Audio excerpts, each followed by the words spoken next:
Hey everyone, I wanted to give you a quick overview on my background. I think it's nice to know who you're learning from and what their experiences are, and give you a little context into what I do and on a daily basis, and what you'll be learning from. Because everyone who teaches this class, teach business law, has a different, or law in general, has a different perspective where they come from. And so for me, I work for a manufacturing company, Bedford Industries. I can give you another presentation at some point on what Bedford is and what we do here, but we've been manufacturing for 50 years, and it's pretty interesting because we do a lot of intellectual property, patents, trademarks, trade secret. We'll be talking about that later in the semester. So some stuff that I enjoy talking about and telling you stories and how we use intellectual property strategy. Do a lot of contracts work, and then when we have 325 employees, and as you can imagine, there's always some sort of employment issue or concerns or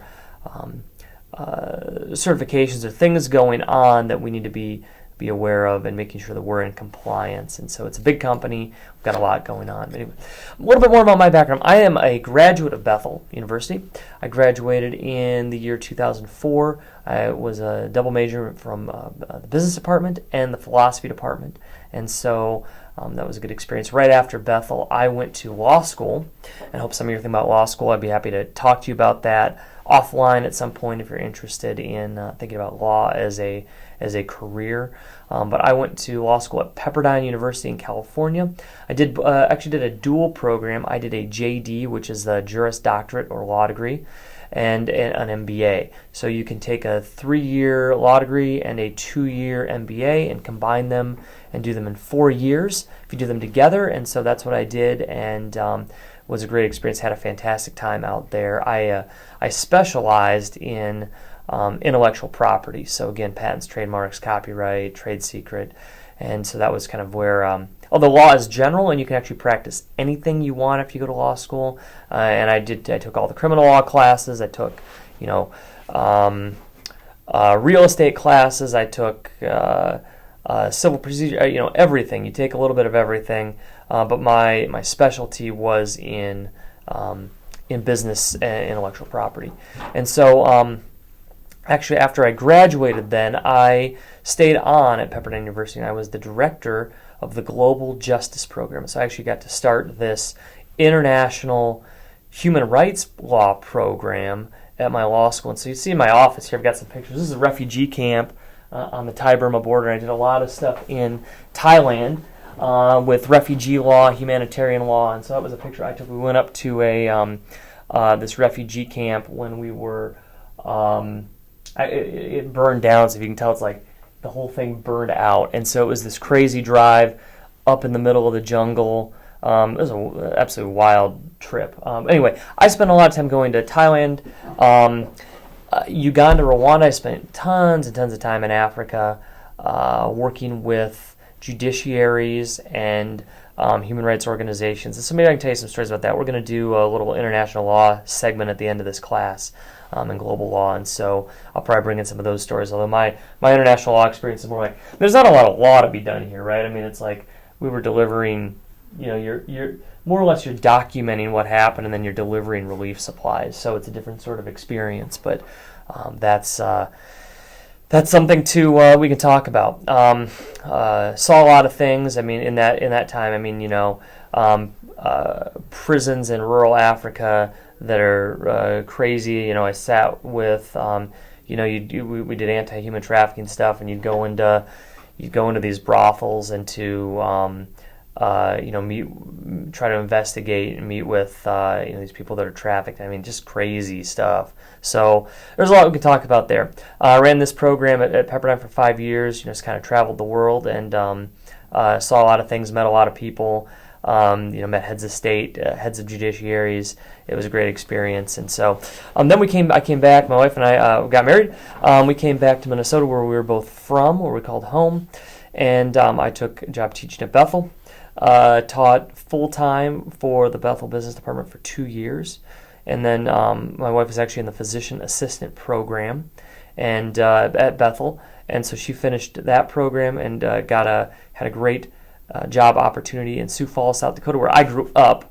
I went to high school, and at this one of the big hospital systems here, and she is a pediatrics critical care physician assistant. So she really wanted to do kids, peds, and she really wanted to do critical care, and she couldn't really decide which one she wanted to do, and then she got a job that does both. So it was a great fit for her, and she loves her hospital system. And so my family owned a manufacturing firm called Bedford Industries, and we are the world's largest manufacturer of twist ties, of all things. My grandfather invented the plastic twist tie in 1966. Pretty crazy story. We'll talk more about that later. And so we've done all kinds of packaging and things for the last 50 years. And so I'd been involved for a long time, and had been planning to eventually, come back and continue keep the business going, continue the legacy. And so it seemed like with my wife's job and some things happening in our lives, it seemed like the right time to come back. And so I am the assistant general manager and general counsel. On the assistant general manager side, I am, sort of responsible for, on the executive team, working on strategy, future growth, big picture, but mostly, a lot of my job is just keeping things moving ahead. So you have ideas, you have projects, you have product rollouts, you just kind of try to keep them going forward so they get done, and you need some people around to get things done. So that's what I do. The general counsel portion of my title is that I am the lawyer, and so general counsel, like legal counsel, and then you're just for everything. So I will review a lot of contracts, can work on our intellectual property strategy, anything that comes up. I try to get a lot of the contracts and stuff done. Got a team that tries to review a lot of that before I have to get involved, but there are always things that I'm taking a look at. So, sort of as things go, I'm more involved on the straight business side than on the law side, but the two are so intertwined, especially in today's business environment. Business and law are a constant pairing. That's why a lot of CEOs and heads of companies also have law degrees, because it's just sort of the way the business environment is. So, you probably also interested, not just on the business side, to tell you a little bit about personal life. I do a couple other things. So one of the reasons we also moved back we live in Worthington, Minnesota, which is 3 hours from Bethel's campus, and that's why I can't be there very often to teach this class. I was commuting, and we were doing it hybrid, so I was coming up every other week to teach it. But we had a baby, and she's now, as I'm making this video, she's about 8 months old, and so I taught last semester, but it just got to be so hard. I would leave in the morning, 6-7 a.m., get up, teach there, and get back home by midnight. It's just a long time, and so for right now at least, this time in our life, we moved to this hybrid or this online format to teach this class. And so I can keep teaching because I enjoy it, but I'm going to miss being in class with everyone.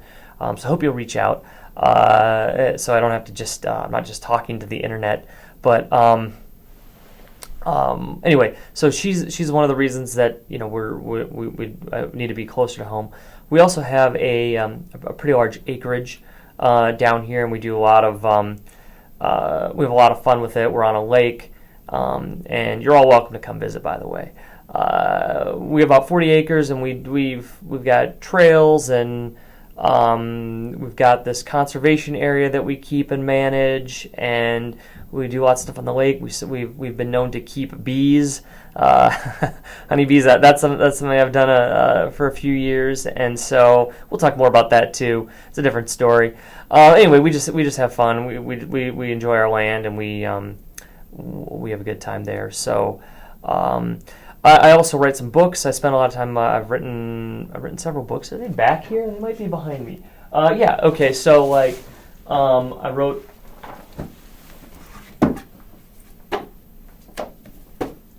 I'm just going to show you so you can do this, right? I wrote a book on Bedford, on the history. This one's actually in plastic right now, but it's called Twist of Innovation. So Bedford story. I did this. Actually, I did this while I was a student at Bethel. So Get to work. So this is the Bedford story, and then when I was doing all that international justice work, I wrote a book called Go and Do on Daring to Change the World One Story at a Time. So I think it's in the Bethel bookstore. You should buy a few copies. It's kind of out of print, so it's gonna be worth something.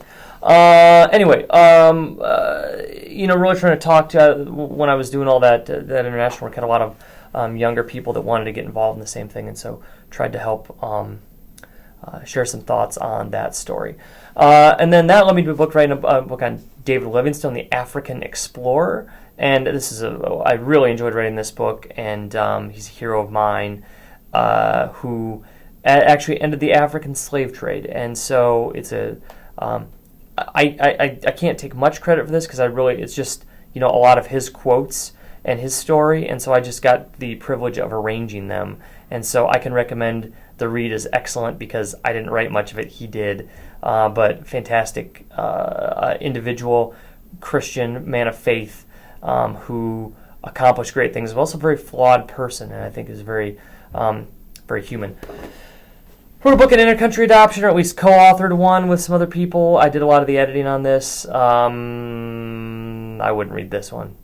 And then I've got another book coming out this fall on the Pilgrims that came on the Mayflower, and you probably know some things about that story, but we've mostly gotten it wrong because it's myth, and it's just become this thing of legend, and we sort of we have these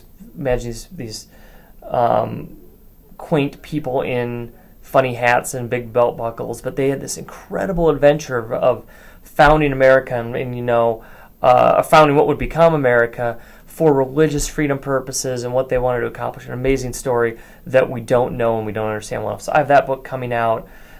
Just finished it, and it'll be out next on Thanksgiving 2017. So anyway, I write some books.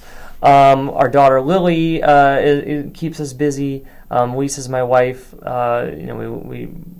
have this. We all hang out at this place in town, and then we're very active. We're always out biking. Lisa and I would do triathlons. We did a half Ironman a couple years ago. We haven't been able to do as much of that since Lily was here. And one thing when you get married and you have kids, you kind of have to pick. You can't do everything anymore. I was always kind of I do everything. I rock climb and all these things. You don't get to do all that stuff. You got to kind of pick what you want to do and focus. And so the thing I'm really focused on now is kiteboarding. I absolutely love kiteboarding, and so that's what we've got this lake behind our house, and so that's what if I've got an hour that I can break free. That's what I go and do. I still try to climb sometimes too when we go off traveling, adventuring someplace. So anyway, wanted to give you a little bit about me and not just my professional, but also some personal, so you get some context for who you're learning from. So anyway, I hope you'll learn a lot in this class and give you a little bit of background on me and where the perspective I'll be bringing.